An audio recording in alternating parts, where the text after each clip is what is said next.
I am Shashikala, Assistant Professor of History, GFGC Channapatna, Ramanagara district. ಈಗ ಮತ್ತೆ ನಾನು ಇನ್ನೊಂದು ವಿಚಾರದ ಬಗ್ಗೆ ಹೇಳಕ್ಕೆ ಇಷ್ಟಪಡ್ತೀನಿ. ಅದು ಲೇಟರ್ ವೇದಿಕ್ ಪೀರಿಯಡ್, ಈಸ್ಟ್ವರ್ಡ್ ಮೂವ್ಮೆಂಟ್ ಅಂತ ಹೇಳಿ ಕರಿತೀವಿ ನಾವು ಇದನ್ನ. ಋಗ್ವೇದದಿಂದ ಯಾವ ರೀತಿ ಲೇಟರ್ ವೇದಿಕ್ಗೆ ಟ್ರಾನ್ಸ್ಫಾರ್ಮೇಶನ್ ಆಗಿದೆ ಎಲ್ಲವೂ ಅಂತೇಳಿ. The period that took after Rigvedic age is known as later Vedic age. This age saw the synthesis of three later Veda Samhitas.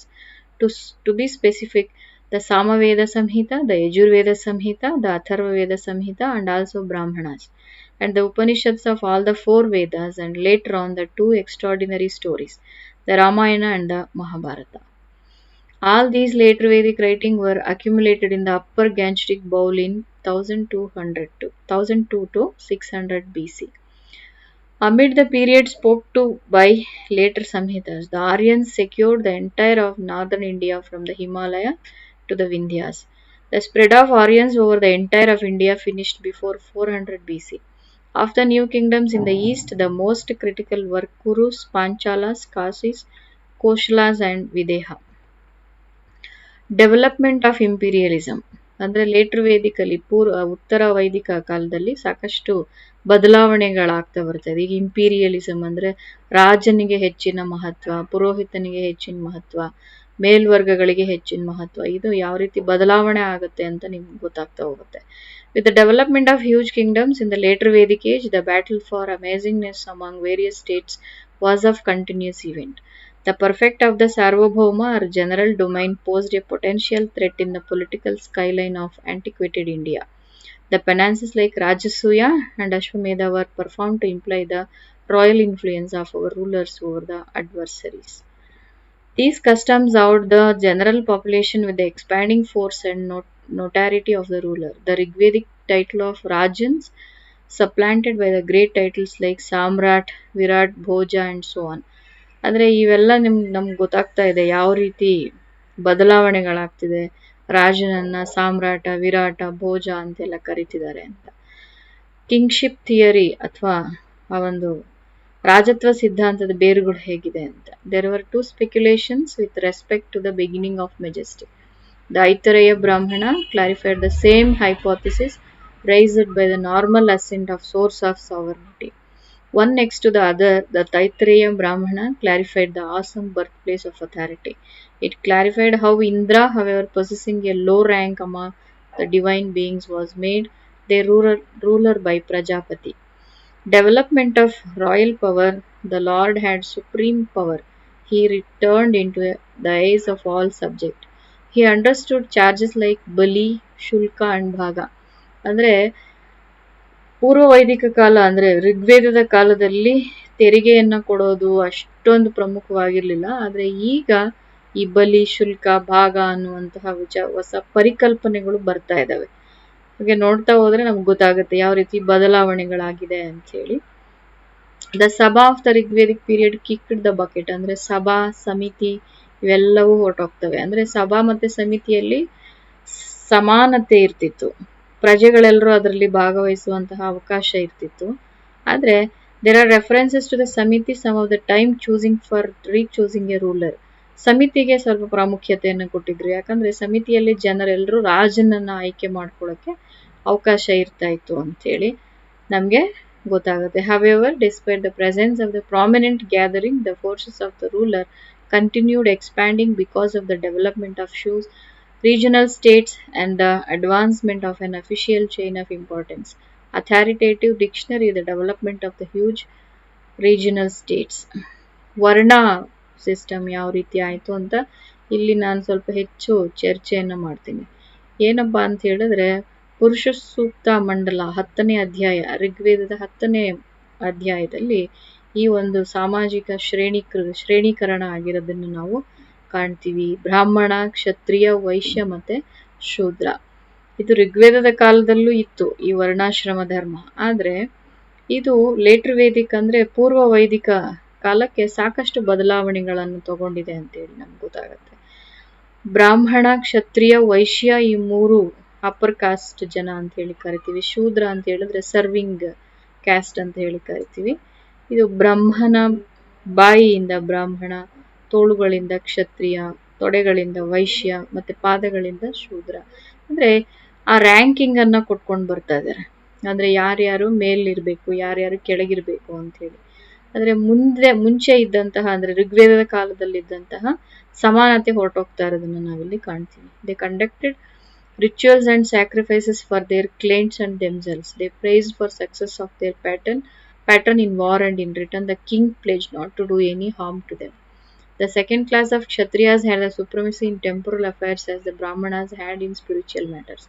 ಕ್ಷತ್ರಿಯರೆಲ್ಲರೂ ಆಳ್ವಿಕೆಯನ್ನ ಆಯ್ಕೆ ಮಾಡ್ಕೊಳ್ತಾರೆ. ಬ್ರಾಹ್ಮಣರು ಸ್ಪಿರಿಚುವಲ್ ಮ್ಯಾಟರ್ಸ್, ಆಧ್ಯಾತ್ಮದ ವಿಚಾರಗಳನ್ನ ಆಯ್ಕೆ ಮಾಡ್ಕೊಳ್ತಾರೆ. There was an increase in the privileges of these two higher classes at the cost of the two lower classes. ವೈಶ್ಯ ಮತ್ತೆ ಶೂದ್ರರು ದುಡಿಮೆಗೆ ಸೀಮಿತಗೊಳ್ತಾರೆ, ಆದರೆ ಹೆಚ್ಚು ಹೆಚ್ಚು ಸೌಲಭ್ಯಗಳನ್ನ ಬ್ರಾಹ್ಮಣ ಮತ್ತೆ ಕ್ಷತ್ರಿಯರು ತಗೊಳ್ತಾ ಇರೋದನ್ನ ನಾವು ನೋಡ್ತೀವಿ. The Vaishyas constituted the common people, and they were assigned to do agriculture, cattle breeding, etc. ಸಣ್ಣ ಪುಟ್ಟ ಕೆಲಸಗಳನ್ನ ಮಾಡೋದಕ್ಕೆ, ಮತ್ತೆ ಹಸುವನ್ನ ಸಾಕಣೆ, ಗೋವುಗಳನ್ನ ಸಾಕಣೆ ಮಾಡೋದು, ಕೃಷಿಯಲ್ಲಿ ಮತ್ತು ವ್ಯವಸಾಯದಲ್ಲಿ, ವ್ಯಾಪಾರ ವಹಿವಾಟುಗಳಲ್ಲಿ ವೈಶ್ಯರು ಹೆಚ್ಚು ಹೆಚ್ಚು ಗಮನ ಹರಿಸಬೇಕು ಅಂತ ಹೇಳಿ ಅವರಿಗೆ ಅವರ ಕೆಲವು ಕರ್ತವ್ಯಗಳನ್ನು ಹೇಳ್ತಾ ಬರ್ತಾರೆ. Some of there were also artisans, ಅಲ್ಲಿ ಕರಕುಶಲ ಕರ್ಮಿಗಳನ್ನು ಕೂಡ ನಾವು ನೋಡ್ತೀವಿ. Towards the end of Vedic period they began to engage in trade.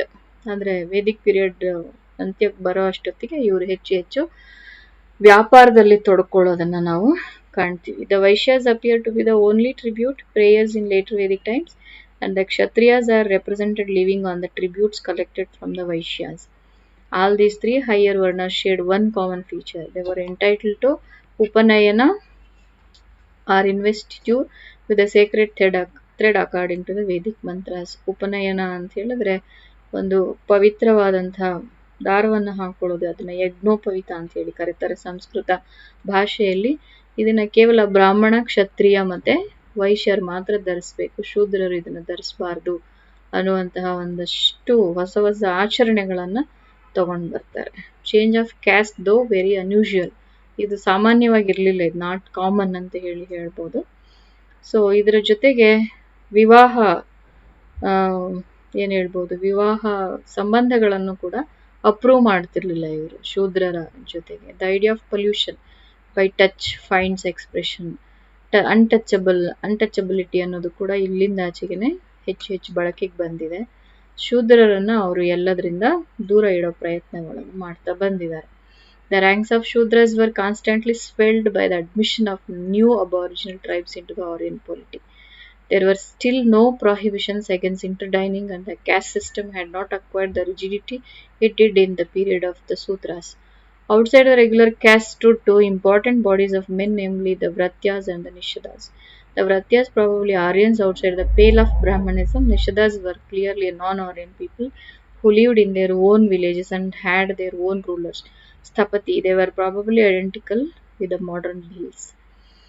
ಅವರ ಸಾಮಾಜಿಕ ಜೀವನ ಹೇಗಿರ್ತಾ ಇತ್ತು ಅಂತ ಹೇಳಿದ್ರೆ, ಅವರು ಕೂಡ ಹತ್ತಿಯ ಮತ್ತೆ ರೇಷ್ಮೆ ಬಟ್ಟೆಗಳನ್ನ ಹಾಕೊಳ್ತಾ ಇದ್ರು, ಮತ್ತೆ ಹೆಚ್ಚು ಹೆಚ್ಚು ಸ್ಯಾಫ್ರನ್ ಅಂದ್ರೆ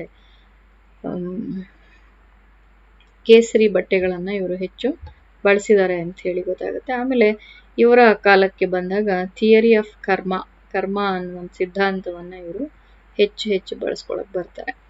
ಆಮೇಲೆ ಇಲ್ಲಿ ಹೊಸ ಕಾನ್ಸೆಪ್ಟ್ ಶುರು ಆಗುತ್ತೆ, ಪರಿಕಲ್ಪನೆ, institution of gotra. The notion of gotra appears to have be particularly important for Brahmins during this phase. ಬ್ರಾಹ್ಮಣರು ಒಂದು ಗೋತ್ರ, ಒಂದು ಫ್ಯಾಮಿಲಿ, ಆ ರೀತಿಯಾದಂತಹ ಒಂದಷ್ಟು ಹೊಸ ಪರಿಕಲ್ಪನೆಗಳನ್ನು ಬಳಸ್ತಾ ಇದ್ರು, ಮತ್ತೆ ಹೊಸ ಹೊಸದಾಗಿ ಮಾಡ್ಕೊಂಡಿರೋದನ್ನು ನಾವಿಲ್ಲಿ ನೋಡ್ತೀವಿ. ಲಿಟ್ರಲಿ ಮೀನಿಂಗ್ ಕೌ ಪೆನ್, ದನದ ಹಟ್ಟಿ, ದನದ ಕೊಟ್ಟಿಗೆ ಅನ್ನುವಂತಹ ಅರ್ಥ ಬರುತ್ತೆ ಇಲ್ಲಿ ಗೋತ್ರ ಅಂತ ಹೇಳಿದಾಗ. ಅಂದ್ರೆ ಇವರೆಲ್ಲ ಒಂದು ಮನೆಯವರು, ಒಂದು ಗೋತ್ರದವರು ಅಂತ ಹೇಳಿ ತಿಳಿದು ಬರುತ್ತೆ. This later developed into a system of clan exogamy, marrying outside the gotra. Gotra has been regarded as a mechanism for widening socio-political ties as new relationship forged between hitherto unrelated people. ಮತ್ತೆ ಆಶ್ರಮಸ್ ಅಥವಾ stages of ಜೀವನದ ಹಂತಗಳು, ಒಟ್ಟು 4 ಹಂತಗಳನ್ನ ನಾವಿಲ್ಲಿ ನೋಡ್ತೀವಿ. ಬ್ರಹ್ಮಚರ್ಯ ಅಂತ ಹೇಳಿದ್ರೆ ಅಲ್ಲಿ ವಿದ್ಯಾರ್ಥಿ ಜೀವನವನ್ನು ನಡೆಸಬೇಕಾಗತ್ತೆ. ಒಟ್ಟಾರೆ ಇವರು ಲೇಟರ್ ವೇದಿಕ್ ಪೀರಿಯಡ್ ಅಲ್ಲಿ ಜನ ಈ ಜೀವನದ ಹಂತವನ್ನು 4 ಭಾಗಗಳನ್ನಾಗಿ ಮಾಡ್ತಾರೆ. ಅದರಲ್ಲಿ ಮೊದಲನೇದು ಆವಾಗಲೇ ಹೇಳಿದಾಗೆ ಬ್ರಹ್ಮಚರ್ಯ, ಅದು ವಿದ್ಯಾರ್ಥಿ ಜೀವನ ಆಗಿರುತ್ತೆ. 25 ವರ್ಷ, 25 ವರ್ಷಕ್ಕೆ ಗೃಹಸ್ಥ ಆಶ್ರಮ, ಹೌಸ್ ಹೋಲ್ಡರ್ ವಿವಾಹವನ್ನು ಮಾಡಿಕೊಂಡು, ಆನಂತರ 3ನೇ stage vanaprastha, hermit and sannyasi or ascetic found in the Jabala Upanishad. Jabala Upanishad ಹೇಳುತ್ತೆ ಈ ಒಂದು ವಾನಪ್ರಸ್ಥ ಆಶ್ರಮದ ಬಗ್ಗೆ. 4ನೇದು ಸನ್ಯಾಸ ಆಶ್ರಮ. ಇದು 75 ವರ್ಷದ ನಂತರದಲ್ಲಿ ನಾವು ತಪಸ್ಸುಗಳಲ್ಲಿ ಭಾಗವಹಿಸಿ ಜೀವನವನ್ನು ಮುಗಿಸ್ಕೋಬೇಕು ಅಂತ ಹೇಳ್ತೀವಿ. ಆಮೇಲೆ 4th ಆಶ್ರಮ ಸನ್ಯಾಸಾಶ್ರಮದ ಬಗ್ಗೆ ನಮಗೆ ಚಾಂದೋಗ್ಯ ಉಪನಿಷತ್ತಲ್ಲಿ ಹೆಚ್ಚು ಮಾಹಿತಿಯನ್ನು ತಗೊಳ್ಳೋಕೆ ಸಾಧ್ಯ ಆಗುತ್ತೆ. Throughout the Vedic period education was imparted orally and was mainly based on shruti and smriti. ಶ್ರುತಿ ಅಂತ ಹೇಳಿದ್ರೆ ನೆನಪಲ್ಲಿ ಇಟ್ಕೊಂಡಿರೋವಂಥದ್ದು, ಕೇಳಿಸ್ಕೊಂಡಿರುವಂಥದ್ದು, ಮತ್ತು ಸ್ಮೃತಿ ನೆನಪಲ್ಲಿ ಇಟ್ಕೊಂಡಿರುವಂಥದ್ದು. ಎಜುಕೇಶನ್ ಜಾಸ್ತಿ ಆ ರೀತಿನೇ ಇರ್ತಾ ಇತ್ತು. ಆಮೇಲೆ ಇಲ್ಲಿ ವೇದಗಳನ್ನು ಹೇಳ್ಕೊಡ್ತಾ ಇದ್ರು, ಇತಿಹಾಸವನ್ನು ಹೇಳ್ಕೊಡ್ತಾ ಇದ್ರು, ಪುರಾಣ, ಗ್ರಾಮರ್ ಬಗ್ಗೆ, ಮತ್ತು ಆಸ್ಟ್ರಾನಮಿ, ಖಗೋಳ ಶಾಸ್ತ್ರದ ಬಗ್ಗೆ, ಮಿಲಿಟರಿ ಬಗ್ಗೆ, ವಿಜ್ಞಾನದ ಬಗ್ಗೆ, ಭಾಷೆಗಳ ಬಗ್ಗೆ, ಈ ಎಲ್ಲ ವಿಚಾರಗಳನ್ನು ಈ ವಿದ್ಯಾರ್ಥಿ ಜೀವನದಲ್ಲಿ ಕಲಿಬೇಕಾಗಿತ್ತು ಅಂತ ಹೇಳಿ ತಿಳಿದು ಬರುತ್ತೆ. ಮತ್ತೆ ಯಾವ ರೀತಿ ಇವರ ಕಾಲದಲ್ಲಿರೋ the Vedic period based on shruti and smriti. The list of subjects for study shows a wide range of knowledge embracing not only Vedas, itihasa, the Puranas, grammar. ಅಂದ್ರೆ ಇಲ್ಲಿ ಈ ಜ್ಞಾನಕ್ಕೆ ಇಷ್ಟೇ ಅನ್ನುವಂತಹ ಮಿತಿ ಏನು ಇರಲಿಲ್ಲ, ಇಷ್ಟರಲ್ಲೇ ಮುಗ್ದು ಹೋಗುತ್ತೆ ಅಂತ ಹೇಳಿ. ನೆಕ್ಸ್ಟ್ ಇವರ ಕಾಲದಲ್ಲಿ 2ನೇ ಒಂದು ಆರ್ಗನೈಸೇಷನ್ ನಗರೀಕರಣ ಆಗಿದೆ ಅಂತ ಹೇಳ್ಬೋದು. ಮೊದಲನೇ ನಗರೀಕರಣ ಸಿಂಧು ನಾಗರಿಕತೆಯಲ್ಲಾಗಿತ್ತು. ಇವರ ಕಾಲದಲ್ಲಿ ಮತ್ತೆ ದ್ವಿತೀಯ ನಗರೀಕರಣವನ್ನು ಕಾಣ್ತೀವಿ. ಅಗ್ರಿಕಲ್ಚರ್, ಕೃಷಿ ಪ್ರಾಧಾನ್ಯತೆಗೆ ಬರ್ತಾರೆ. ಋಗ್ವೇದದ ಕಾಲದಲ್ಲಿ ಪಶು ಸಂಗೋಪನೆ ವೃತ್ತಿಯನ್ನ ಅವ್ರು ಅನುಸರಿಸ್ತಾ ಇದ್ರೆ ಇಲ್ಲಿ ಕೃಷಿಗೆ ಹೆಚ್ಚಿನ ಪ್ರಾಮುಖ್ಯತೆಯನ್ನು ಕೊಡ್ತಿದ್ದಾರೆ ಅಂತ ಹೇಳಿ ಹೇಳ್ಬೋದು. ಋಗ್ವೇದದಲ್ಲಿ ನಮಗೆ ಸಾಕಷ್ಟು ವಿಚಾರಗಳು ತಿಳಿದು ಬರುತ್ತೆ. ಯಾವ ರೀತಿ ಅವರು ಬಿತ್ತನೆ ಮಾಡ್ತಿದ್ರು, ಯಾವ ರೀತಿ ಬೆಳೆಗಳನ್ನು ಕತ್ತರಿಸ್ತಾ ಇದ್ರು, ಯಾವ ರೀತಿ ಧಾನ್ಯಗಳನ್ನು ಅವರು ಪರಿಷ್ಕರಣೆ ಮಾಡ್ತಾ ಇದ್ರು ಅನ್ನುವಂತಹ ವಿಚಾರಗಳೆಲ್ಲ ನೀವು ಈ ಒಂದು ಸ್ಲೈಡ್ ಅಲ್ಲಿ ನೋಡ್ತಾ ಇರ್ಬೋದು. ಇದರ ಜೊತೆಗೆ ಅವರು ಬಳಸ್ತಾ ಇದ್ದಂತಹ ಮೆಟಲ್ಸ್, ಮೀನ್ಸ್ ಖನಿಜಗಳು, ಫೈರ್ ಮೆಟಲ್ಸ್, ಇವೆಲ್ಲವನ್ನ ಅವರು ಹೆಚ್ಚು ಬಳಸ್ತಾ ಇದ್ರು. ಅದರಲ್ಲಿ ಇವರಿಗೆ ಕಬ್ಬಿಣದ ಬಳಕೆ ಗೊತ್ತಿತ್ತು. ಕಬ್ಬಿಣದ ಬಳಕೆ ಗೊತ್ತಿದ್ರಿಂದನೇ ಇವರ ಒಂದು ಏನು ನಾಗರಿಕತೆ ಹೆಚ್ಚು ಮುಂದುವರೆದಿತ್ತು ಅಂತ ಹೇಳಿ ನಾವು ತಿಳಿತೀವಿ. ಮತ್ತೆ ಈ ಸಂದರ್ಭದಲ್ಲಿ ಇವರು ಬಾರ್ಲಿ ಮತ್ತೆ ಗೋಧಿ ಇವುಗಳನ್ನ ಹೆಚ್ಚಾಗಿ ಬೆಳೀತಿದ್ರು. ಮತ್ತೆ ಅತ್ರಂಜಿ ಕೇರದಲ್ಲಿ ರೈಸ್, ಭತ್ತವನ್ನು ಬೆಳೀತಿದ್ರು ಅಂತಲೂ ಕೂಡ ನಮಗೆ ತಿಳಿದು ಬರುತ್ತೆ. This indicates that both rabi and kharif crops were known. The rights of the Vish are explicitly recognized in the Shatapatha Brahmanas, which states that the Kshatra can grant land only with the permission of the Vish. Griha was the basic unit of agricultural production, and the Grihapati emerged as the de facto owner of land, which he cultivated with the assistance of the members of the family as well as limited number of Shudras and slaves. Crafts ಮತ್ತು industries, ಯಾವ ರೀತಿ ಕರಕುಶಲ ವಸ್ತುಗಳನ್ನು ಮಾಡ್ತಿದ್ರು, ಮತ್ತು ಯಾವ ರೀತಿ ಸಣ್ಣ ಪುಟ್ಟ ಕೈಗಾರಿಕೆಗಳು ಇರ್ತಿದ್ವು ಅಂಥೇಳಿ. ಬೇರೆ ವೃತ್ತಿಗಳು ಅಂತ ಹೇಳಿದ್ರೆ ಬೆಸ್ತರ್ ಇರ್ತಿದ್ರು, ಮೀನನ್ನು ಹಿಡಿಯೋರು, ಹಂಟರ್ಸ್, ಬೇಟೆಗಾರರು, ಫೈರ್ ರೇಂಜರ್ಸ್, ವಾಷರ್ಸ್ ಮೆನ್ಸ್, ಬಟ್ಟೆ ಒಗೆಯೋರು, ಬಣ್ಣ ಹಚ್ಚೋರು, ಮತ್ತು ಆಭರಣಗಳನ್ನು ಮಾಡೋರು, ಇವೆಲ್ಲರೂ ಇರ್ತಾಯಿದ್ರು. ಅದರಲ್ಲಿ ಹೆಣ್ಣು ಮಕ್ಕಳುಗಳು ಹೆಚ್ಚಾಗಿ ಡೈಯಿಂಗಲ್ಲಿ ಅಂದರೆ ಬಣ್ಣವನ್ನು ಮಾಡೋದ್ರಲ್ಲಿ, ಮತ್ತು ಬ್ಯಾಸ್ಕೆಟ್ಗಳನ್ನು ಬುಟ್ಟಿಗಳನ್ನು ಹೆಣೆಯೋದ್ರಲ್ಲಿ ಇವರು ಹೆಚ್ಚು ಭಾಗವಹಿಸ್ತಾ ಇದ್ರು ಅಂಥೇಳಿ ಗೊತ್ತಾಗುತ್ತೆ, ನಮಗೆ ತಿಳಿದು ಬರುತ್ತೆ. This is evident from references to Krishnayas or Shyamayas iron in later Vedic text as well as smelters and smiths and to instruments use to purify metals such as bellows. ಅಂದರೆ ಕೃಷ್ಣಾಯಾಸ್ ಅಂದರೆ ಕಬ್ಬಿಣದ ಆಯುಧಗಳನ್ನು ಪ್ರಿಪೇರ್ ಮಾಡೋರನ್ನ ಶ್ಯಾಮಾಯಗಳು ಅಥವಾ ಕೃಷ್ಣಾಯಗಳು ಅಂತ ಹೇಳಿ ಕರಿತಾ ಇದ್ರು. ಇವ್ರ ಕಾಲದಲ್ಲಿ ಹೆಚ್ಚು ಕಬ್ಬಿಣದ ಆಯುಧಗಳನ್ನು ಬಳಸಿದ್ದಾರೆ. ಅದರಲ್ಲಿ ನೈಫ್ಸ್, ಚಾಕುಗಳು, ಕತ್ತಿಗಳು ಇಂಥವುಗಳನ್ನ ಹೆಚ್ಚಾಗಿ ಬಳಸ್ತಿದ್ರು ಅಂತೇಳಿ ನಮಗೆ ತಿಳಿದು ಬರುತ್ತೆ. There is mention of tin, lead, silver and tin and copper. ಇಲ್ಲಿ ತಾಮ್ರವನ್ನು ಕೂಡ ಹೆಚ್ಚಾಗಿ ಬಳಸಿದ್ದಾರೆ ಅಂತೇಳಿ ನಾವು ತಿಳ್ಕೊಳ್ಬೋದು. The later Vedic people were acquainted with 4 types of pottery: black and red ware, black slipped ware, painted grey ware and red ware. The last type of pottery was most popular. However, the most distinctive pottery of the period is known as painted graveware. It consisted of bowls and dishes, which was used either for rituals or for eating or for both, probably by the emerging upper classes. ಇವರ ಕಾಲದ ಆರ್ಥಿಕ ವ್ಯವಸ್ಥೆ ಮತ್ತೆ sacrificial cult ಹೇಗಿತ್ತು ಅಂತ ಹೇಳಿ, new gods like Prajapati, creator, Brahma, Vishnu, Maheshwara, ಇವ್ರಿಗೆ ಹೆಚ್ಚಿನ ಪ್ರಾಮುಖ್ಯತೆ ಸಿಗುತ್ತೆ. ಇಂದ್ರ ಮತ್ತೆ ಅಗ್ನಿ ಇವರೆಲ್ಲರೂ ಅವರ ಪ್ರಾಮುಖ್ಯತೆಯನ್ನ ಕಳ್ಕೊಳ್ತಾರೆ. Rudra evolved from Harappan cult. Rudra ಅಂತ ಹೇಳಿದ್ರೆ ಶಿವ, ಅವನನ್ನೇ ಪಶುಪತಿ ಮಹಾದೇವ ಅಂತ ಹೇಳಿ ಹರಪ್ಪ ನಾಗರಿಕತೆಯ ಸಂದರ್ಭದಲ್ಲಿ ಇವನ್ನ ಇದ್ದಂಥ ಪರಿಕಲ್ಪನೆಯನ್ನು ನಾವು ನೋಡ್ಬೋದು. ಇಲ್ಲಿ ಹೆಚ್ಚು ಹೆಚ್ಚು ಇವರು ಪಶುಗಳಿಗೆ, ಗೋವುಗಳಿಗೆ ಪ್ರಾಮುಖ್ಯತೆಯನ್ನು ಕೊಡ್ತಾ ಬರ್ತಾರೆ ಅಂತ ನಮಗೆ ತಿಳಿದು ಬರುತ್ತೆ. ಒಂದು ಮೊನೋಥಿಯಿಸಮ್, ಅನೇಕ ದೇವರುಗಳನ್ನ ಇವರು ಪೂಜೆ ಮಾಡೋದನ್ನ ನಾವಿಲ್ಲಿ ಕಾಣ್ತೀವಿ. ಲೈಫ್ ಆಫ್ಟರ್ ಡೆತ್, ಇದು ಋಗ್ವೇದದ ಕಾಲದಲ್ಲಿ ಅಷ್ಟಾಗಿ ಹೆಚ್ಚು ಕಂಡು ಬರೋದಿಲ್ಲ. ಆದರೆ ಲೇಟರ್ ವೇದಿಕಲ್ಲಿ ನಾವು ಜೀವನ ಸತ್ತ ನಂತರದಲ್ಲೂ ಕೂಡ ಮನುಷ್ಯ ಬದುಕಿರ್ತಾನೆ, ಸ್ವರ್ಗ ನರಕ ಅನ್ನುವಂತಹ ಪರಿಕಲ್ಪನೆಗಳಿದೆ. ಒಳ್ಳೆಯ ಕೆಲಸಗಳನ್ನು ಮಾಡಿದ್ರೆ ಅವನು ಸ್ವರ್ಗಕ್ಕೆ ಹೋಗ್ತಾನೆ, ಕೆಟ್ಟ ಕೆಲಸಗಳನ್ನು ಮಾಡಿದ್ರೆ, ಬೇರೆಯವರಿಗೆ ತೊಂದರೆ ಮಾಡಿದ್ರೆ ಅವನು ನರಕಕ್ಕೆ ಹೋಗ್ಬೇಕು ಅನ್ನುವಂತಹ ಮಾತುಗಳನ್ನ, ಹೊಸ ಹೊಸ ಆಲೋಚನೆಗಳನ್ನ ಇವರಿಲ್ಲಿ ತಗೊಂಡ್ಬರ್ತಾರೆ. ದ ಥಿಯರಿ ಆಫ್ ಕರ್ಮ evolved from the above belief. ನಾವು ಏನು ಕೆಲಸ ಮಾಡ್ತೀವಿ ಅದಕ್ಕೆ ನಮಗೆ ಏನು ಪರಿಣಾಮಗಳು ಆಗುತ್ತೆ. ಒಳ್ಳೆ ಕೆಲಸ ಮಾಡಿದ್ರೆ ಒಳ್ಳೆ ಪರಿಣಾಮ ಬರುತ್ತೆ, ರಿಸಲ್ಟ್ ಫಲಿತಾಂಶ ಚೆನ್ನಾಗಿರುತ್ತೆ. ಕೆಟ್ಟದನ್ನು ಮಾಡಿದ್ರೆ ನಾವು ಕೂಡ ಕೆಟ್ಟದನ್ನು ಅನುಭವಿಸ್ಬೇಕಾಗುತ್ತೆ ಅನ್ನುವಂತಹ ಮಾತನ್ನ ಈ ಲೇಟರ್ ವೇದಿಕಲ್ಲಿ ನಾವು ಇದನ್ನು ಜಾಸ್ತಿ ಹೇಳ್ತೀವಿ. ಅದು ಬೃಹದರಣ್ಯಕ ಉಪನಿಷತ್ತಲ್ಲಿ ಹೆಚ್ಚಾಗಿ ಹೇಳಿರೋದನ್ನು ನಾವು ಕಾಣ್ತೀವಿ. In the later Vedic period there was a change in mode of worship. ಇಲ್ಲಿಂದ ಆಚೆಗೆ ಪೂಜೆ ಮಾಡುವಂತಹ ವಿಧಿವಿಧಾನಗಳು ಬದಲಾವಣೆ ಆಗುತ್ತೆ. ಹೆಚ್ಚು ಹೆಚ್ಚು ಸ್ಯಾಕ್ರಿಫೈಸಸ್ಗಳನ್ನು ಮಾಡ್ತಾರೆ. ಪ್ರೇಯರ್ ಮುಖಾಂತರ, ಅಂದ್ರೆ ಋಗ್ವೇದದ ಕಾಲದಲ್ಲಿ ಪ್ರಾರ್ಥನೆಗಳ ಮುಖಾಂತರ ದೇವರನ್ನ ಪೂಜಿಸ್ತಾ ಇದ್ದಿದ್ದು, ಇಲ್ಲಿಂದ ಆಚೆಗೆ ಬಲಿಯನ್ನು ಕೊಡೋದ್ರ ಮುಖಾಂತರ, ಪ್ರಾಣಿ ಬಲಿಯನ್ನು ಕೊಡೋದು, ಕೆಲವು ಧಾನ್ಯಗಳನ್ನು ಬಲಿ ಕೊಡೋದು, ಈ ಥರದ ಒಂದಷ್ಟು ಆಚರಣೆಗಳು ಬದಲಾಗ್ತಾ ಹೋಗುತ್ತೆ. ಆಮೇಲೆ ಮಹಿಳೆಯರ ಸ್ಥಾನಮಾನದಲ್ಲೂ ಕೂಡ ತುಂಬಾ ಬದಲಾವಣೆಗಳಾಗಿದೆ. ಎಂತಹ ಬದಲಾವಣೆ ಅಂತ ಹೇಳಿದ್ರೆ ಒಳ್ಳೆಯ ಬದಲಾವಣೆಗಳಲ್ಲ. ಹೆಣ್ಣು ಮಕ್ಕಳಿಗಿದ್ದಂತಹ ಎಲ್ಲ ಸೌಲಭ್ಯಗಳು ಇಲ್ಲಿ ಹೊರಟೋಗುತ್ತೆ. ಹೆಣ್ಮಕ್ಳು ಸಭಾ ಸಮಿತಿಗಳಲ್ಲಿ ಭಾಗವಹಿಸೋದಕ್ಕೆ ಅವಕಾಶ ಇರಲಿಲ್ಲ. ಯಾವ ರೀತಿ ಶೂದ್ರರ ಒಂದು ಸ್ಥಾನಮಾನ ಕೆಳಗೆ ಬಂತು, ಅದೇ ರೀತಿ ಹೆಣ್ಣು ಮಕ್ಕಳ ಸ್ಥಾನಮಾನನೂ ಕೂಡ ಬದಲಾವಣೆ ಆಗಿದೆ. ಆಮೇಲೆ ಬಾಲ್ಯ ವಿವಾಹ ಪ್ರಾರಂಭ ಆಯಿತು. ವಿಧವೆಯರಿಗೆ ಪುನರ್ವಿವಾಹಕ್ಕೆ ನಿಷೇಧವನ್ನ ತರಲಾಯಿತು. ಬಹುಪತಿತ್ವ ಹೆಚ್ಚು ಹೆಚ್ಚು ಬಳಕೆಗೆ ಬಂತು. ಹೆಣ್ಣನ್ನ ಒಂದು ಭೋಗದ ವಸ್ತು ಅಂತ ಹೇಳಿ ಏನ್ ಮಾಡ್ತಾ ಇದ್ರು, ಭೋಗದ ವಸ್ತು ಅನ್ನುವ ರೀತಿಯಲ್ಲಿ ಬಳಸ್ಕೊಳ್ಳೋದಕ್ಕೆ ಪ್ರಾರಂಭ ಮಾಡ್ತಾರೆ. ಮತ್ತೆ ಹೆಣ್ಣು ಹುಟ್ಟಿದ್ರೆ ಅವಳಿಂದ ತೊಂದರೆ, she was a symbol of misery, ಈ ಎಲ್ಲ ಸಮಸ್ಯೆಗಳ ಮೂಲ ಹೆಣ್ಮಗಳು ಅನ್ನುವಂಥ ರೀತಿಯಲ್ಲಿ ಇಲ್ಲಿ ಪ್ರಾರಂಭ ಆಗುತ್ತೆ.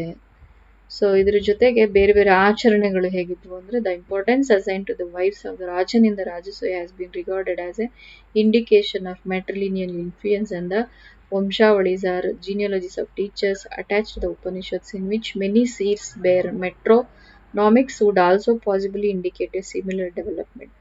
Further references to sages as Gargi and Maitreyi would probably mark a certain continuity with the tradition of Vedic women's seers. Nevertheless, clear attempts to establish a gender hierarchy by differentiating between men and women and ensuring the subordination, ಅಂದ್ರೆ ಮಹಿಳೆ ಪುರುಷ ಅನ್ನುವಂತಹ ವಿಚಾರಗಳಲ್ಲಿ ಪುರುಷ ಹೆಚ್ಚಿನ ಸೌಲಭ್ಯಗಳನ್ನು ಪಡ್ಕೊಳ್ತಾ ಬರ್ತಾನೆ, ಮಹಿಳೆ ಡಿಟ್ಯೂರಿಯೇಷನ್ ಆಗುತ್ತೆ, ಪೊಸಿಷನ್ ಆಫ್ ವಿಮೆನ್ ತುಂಬಾ ಕೆಳಮಟ್ಟಕ್ಕೆ ಬರ್ತಾ ಇರುತ್ತೆ ಅಂತೇಳಿ ಇತಿಹಾಸಕಾರರು ಅಭಿಪ್ರಾಯವನ್ನು ಪಡ್ತಾರೆ. ಮತ್ತೆ ಯಾವ ಹೆಣ್ಮಗಳು ಏನ್ ದುಡಿದ್ರು, ಅವಳ ಆಸ್ತಿ ಅದೆಲ್ಲ ಕೂಡ ಅವಳ ಗಂಡನಿಗೆ ಮತ್ತೆ ಅವಳ ಮಕ್ಕಳಿಗೆ ಹೋಗ್ಬೇಕು ಅನ್ನುವಂಥ ಹೊಸ ಹೊಸ ನೀತಿಗಳನ್ನ ಇಲ್ಲಿ ತಗೊಂಡ್ಬರ್ತಾ ಇರ್ತಾರೆ. ಇಲ್ಲಿ ಕೆಲವು ಚಿತ್ರಗಳನ್ನ ಹಾಕಿದ್ದೀನಿ, ನೀವು ನೋಡ್ಬೋದು. ಪುರುಷ ಸೂಕ್ತ ಮಂಡಲ, ಋಗ್ವೇದದ 10ನೇ ಮಂಡಲದಲ್ಲಿ ಪುರುಷ ಸೂಕ್ತ ಮಂಡಲದಲ್ಲಿ ಯಾವ ರೀತಿ ವರ್ಣ ಸಿಸ್ಟಮ್, ಜಾತಿ ಹೇಗಾಯ್ತು ಅನ್ನೋದನ್ನ ಇಲ್ಲಿ ತೋರಿಸ್ತಾರೆ. ಬ್ರಹ್ಮನ ಬಾಯಿಯಿಂದ ಬ್ರಾಹ್ಮಣರು ಬಂದ್ರೆ, ಕ್ಷತ್ರಿಯರ ತೋಳಿಂದ ಕಿಂಗ್ಸ್ ಅಥವಾ ಕ್ಷತ್ರಿಯಾಸ್ ಬರ್ತಾರೆ. ಆಮೇಲೆ ತೊಡೆಯಿಂದ ವೈಶ್ಯರು ಬರ್ತಾರೆ, ಶೂದ್ರರು ಕೆಳಮಟ್ಟದ ಕಾಲಿನ ಬಳಿ ಬರ್ತಾರೆ. ಸೊ ಅದರಿಂದ ಆಚೆಗೂ ಕೂಡ ಒಂದಷ್ಟು ಜಾತಿಗಳನ್ನ ಇವ್ರು ಮಾಡ್ಕೊಂಡು ಬರ್ತಾರೆ. ಅನ್ಟಚಬಲ್ಸ್, ಅವ್ರನ್ನ ಅಸ್ಪೃಶ್ಯರು ಅಂತ ಕರೆಯಲಾಯ್ತು. ಸೊ ಇಲ್ಲಿ ಅನೇಕ ದೇವರುಗಳು, ದೇವತೆಗಳು, 33 ಕೋಟಿ ದೇವರುಗಳು ಖಂಡಿತ ನಮ್ಗೆ ಯಾರಿಗೂ ಕೂಡ ಲೆಕ್ಕ ಇಟ್ಕೊಳಕ್ಕೂ ಆಗಲ್ಲ, ಅಷ್ಟು ಜನರು ನೆನ್ಪಿಟ್ಕೊಳಕ್ಕೂ ಆಗಲ್ಲ ಅಂತ ಹೇಳ್ಬೋದು. ಆದ್ರೆ ಇವೆಲ್ಲ ಅವರ ಕಾಲದಲ್ಲಿ ಆಚರಣೆಯಲ್ಲಿ ಇತ್ತು ಅಂತ ಹೇಳ್ಬೋದು. ಇಲ್ಲಿ ಕೃಷ್ಣನ ಅವತಾರದಲ್ಲಿ ಕೂಡ ನೋಡ್ಬೋದು, ಇವು ಎಷ್ಟು ದೇವರುಗಳ ಚಿತ್ರಗಳನ್ನು ಸಾಧ್ಯ ಆಗುತ್ತೋ ಅಷ್ಟು ದೇವರುಗಳು. ಅವರ ಕಾಲದ ಒಂದು ಪಾಟ್ರಿ ಚಿತ್ರವನ್ನು ನಾನು ಇಲ್ಲಿ ಹಾಕಿದ್ದೀನಿ. ಸೊ ಇಷ್ಟು ಮಾಹಿತಿ ನಾವು ಪೂರ್ವ ವೈದಿಕ ಕಾಲದ ಬಗ್ಗೆ ತಗೊಳಕ್ಕೆ ಸಾಧ್ಯ ಆಗಿದೆ. ನಾನು ಸಾಧ್ಯವಾದಷ್ಟು ಕೊಟ್ಟಿದ್ದೀನಿ, ಅರ್ಥ ಮಾಡ್ಕೊಳ್ತೀರಾ ಆಗುತ್ತೆ ಅಂತ ಅಂದ್ಕೊಳ್ತಾ ನನ್ನ ಈ ಒಂದು ವಿಡಿಯೋವನ್ನು ಇಲ್ಲಿಗೆ ಮುಗಿಸ್ತಾ ಇದ್ದೀನಿ. Thank you very much.